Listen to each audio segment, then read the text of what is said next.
भारतीय किसान संघ की अजमेर जिला इकाई ने आज कृषि मंडियों में किसानों की समस्या की मांग को लेकर अजमेर कलेक्टर को ज्ञापन सौंपा है। किसानों का कहना है कि हर महीने पूनम और अमावस के दिन मंडी में दलालों के द्वारा किए जाने वाले अवकाश से किसानों को आर्थिक नुकसान पहुंचता है। इसी के साथ ही मंडी में 3 शेडों पर दलालों के द्वारा किए गए कब्जे को लेकर किसानों को माल की पक्की रसीद ऐसे विभिन्न मांगों को लेकर जिला कलेक्टर लोकबंधु को ज्ञापन सौंपा गया।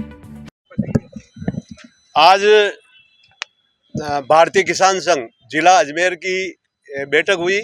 इस बैठक में किसानों द्वारा हमें अवगत कराया कि जो अजमेर स्थित सब्जी मंडी है, फूल मंडी है, इन मंडियों में बहुत ज़्यादा अव्यवस्थाएं हो रही है। उस अव्यवस्थाओं को सुधारने के लिए हमने श्रीमान कलेक्टर महोदय को ज्ञापन दिया, जिसमें हमने ज्ञापन दिया कि मंडियों में महीने में 2 दिन की छुट्टी रख देते हैं। ये ऐसा कोई प्रावधान का ही नहीं है कि किसान कहाँ जाएगा।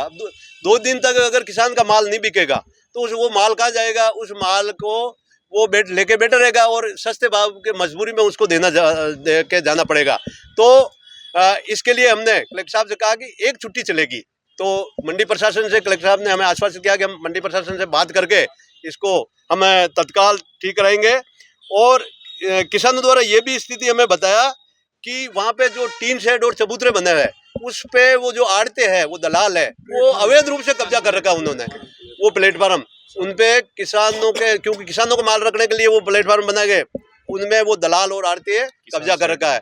तो हम वो भी मुक्त करा के किसान जो अपना माल लाता है उसको व्यवस्थित ढंग से वहाँ रखा जाए, ऐसी हमने कलेक्टर साहब से निवेदन किया गया।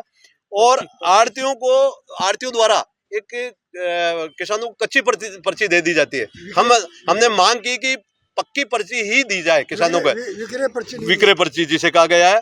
और हमने ये भी कहा गया कि जो फूल मंडी है, जो यहाँ पे रेलवे स्टेशन के सामने है, उसमें वो फूल मंडी का इसमें किराए पे वो चल रही है। और जबकि वहाँ सुभाष नगर में वो मंडी बनी हुई है, वहाँ पे खूब जगह है उनको, तो इस मंडी को वहाँ शिफ्ट किया जाए, जिससे यहाँ अव्यवस्था, ट्रैफिक की व्यवस्था मेन मंडी में होती है। तो जिससे और किसान भी परेशान होता है, सिटी में आता है तो उसकी 2 जगह माल देना पड़ता है। तो हमने ये 4 बिंदुओं को लेके मंडी जो यहाँ अजमेर की मंडी है, इसके लिए हमने श्रीमान कलेक्टर महोदय को ज्ञापन दिया। कलेक्टर साहब ने इसको तत्काल प्रभाव से आदेशित करके और अधिकारियों को निर्देश देने के लिए हमें आश्वासित किया। धन्यवाद। लक्ष्मण सिंह गुजर, जिला अध्यक्ष भारतीय किसान संघ अजमेर।